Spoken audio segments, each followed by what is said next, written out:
Today we're going to discuss the top 7 reasons homesteads fail and what you can do about it. Homesteading is a hard business, or even hobby. Many homesteaders go into it with great intentions only to get beaten down. But why are so many homesteaders failing? Isn't homesteading supposed to be a relaxing hobby? Today I'm going to tell you the top 7 reasons homesteads fail and what you can do to prevent it.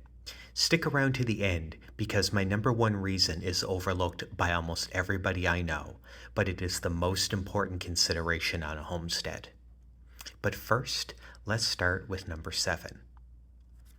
The number 7 most common reason homesteads fail is from going too big, too fast. You're excited. You finally got the homestead and you want to try a little bit of everything. Well, of course you have to get some chickens. Everybody has chickens. And maybe a goat. Well, a few goats. You don't want them to be lonely. And of course a sheep. They're easy to keep, right? Oh, and you have to start that garden. And do some landscaping, of course. Everything needs to look pretty.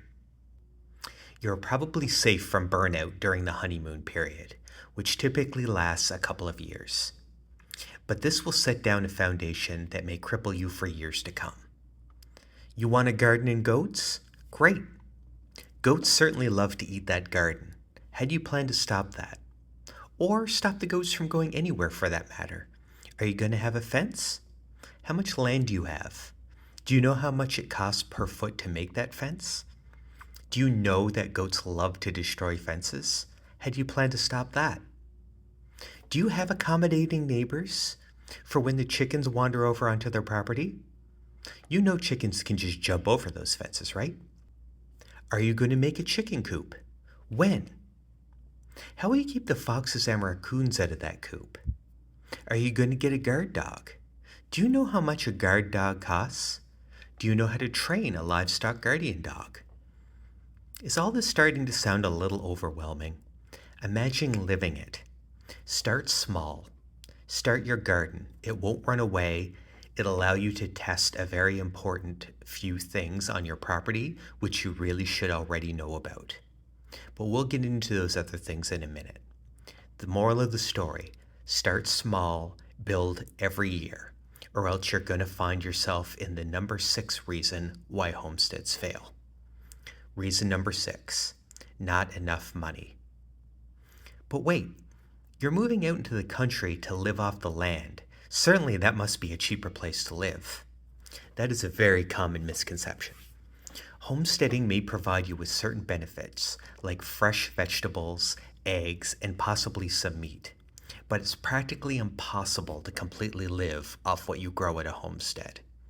And that's not even taking into account the startup cost. Buying an established homestead is very costly. Somebody has already put in the time and money to make the homestead self-sufficient.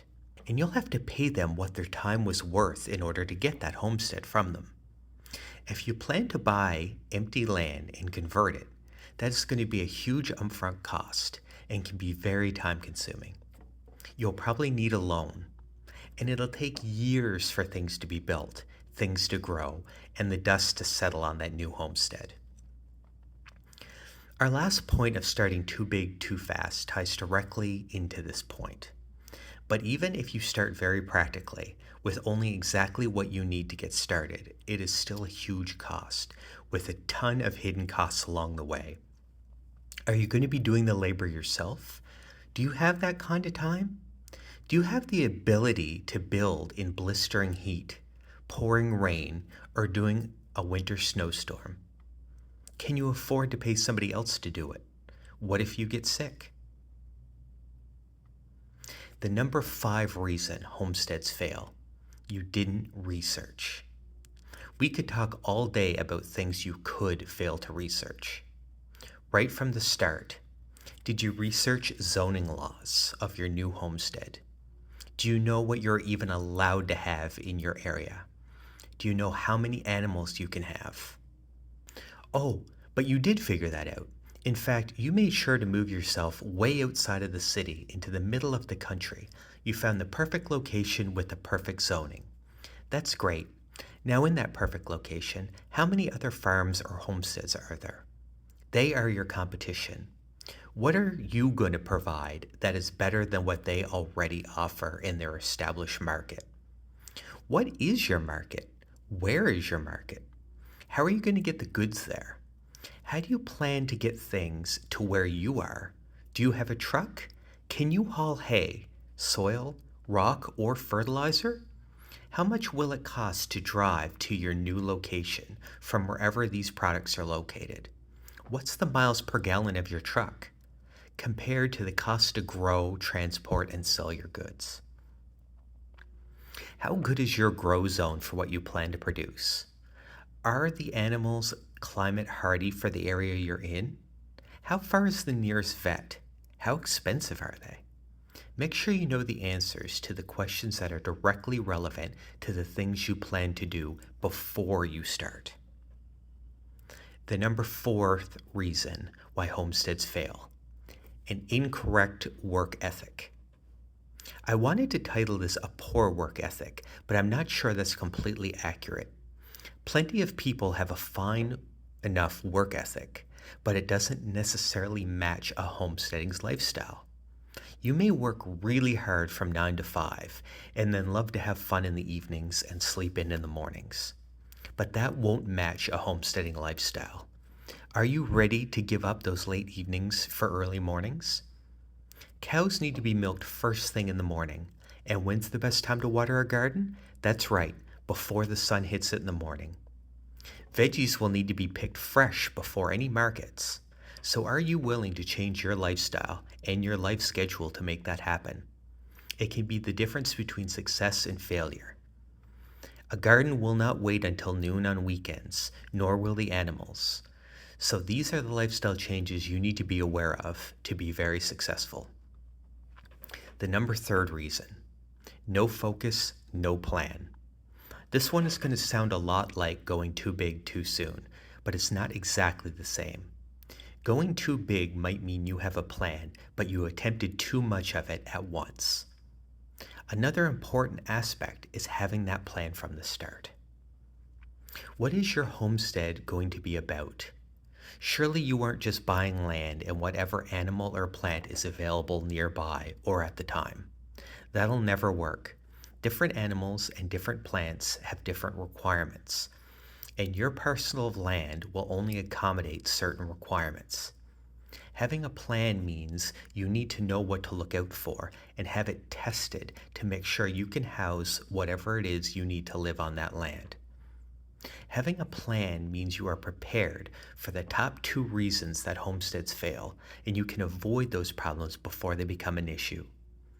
The next 2 reasons that homesteads fail are easily avoided, yet if they are established as a problem, it's incredibly costly to fix. The number 2 reason why homesteads fail are water issues. Water on a homestead is different than water at home. At its most basic level, you need to be sure that any vacant land you buy has access to water. But for a homestead, it doesn't stop there. How is the land laid out? How far are the animals, garden, or growing fields from your water source? How will you bring the water from the source to where it needs to go? Does your land flood? Are droughts common? Does the well go dry? Where will you get water if it does? Droughts and floods can kill both plants and animals. You need to deal with both. You need to know what historically happens on that land to help predict what will continue to happen. Too much water and you won't be planting much, and your animals will get sick from being in standing water all day. On the flip side, if your land is dry, you will always need a reliable source of water. Animals need water 24/7, drought or not, and gardens will only tolerate dryness for so long before you lose your crop. Looking into land ahead of time can help you avoid those issues before they become serious issues. Because once you find out you have water issues, it'll cost you a fortune to fix. And that leads us to our number 1 reason why homesteads fail: bad soil. Not only is bad soil potentially an expensive problem, It is also very easy to avoid if you just do a little homework on the front end. One of the biggest mistakes homesteaders make is putting plants in the ground and just expecting them to grow. All plants have soil requirements. Many will survive in unfavorable conditions, but you don't want a potential source of money or food to simply survive. You want them to thrive, and in order to do that, you must test your soil, or the soil of any potential area for a homestead that you see. You will need to see if any amendments will need to be made to the soil, and then either plan to add them to the soil or just avoid planting in that area completely. Once you are in an area with unfavorable conditions, it is very tricky to fix that issue. Your options are to spend money to fix the soil, only plant plants that thrive in that certain type of soil that you already have, or not plant in that area at all. So if you have grand dreams of planting corn, you don't want to do it in soil that can't sustain it. The easiest solution is to find soil that is right before you buy. Bad soil means bad plants, maybe no pasture, which is more expense on your end, and it is an ongoing expense that can eat your homestead alive. Test your soil, see what you are working with, and avoid being a homesteading failure statistic. Thank you for joining. I hope you enjoyed these tips, and if you did, please like the video, subscribe, and check out our other videos. Thanks a lot.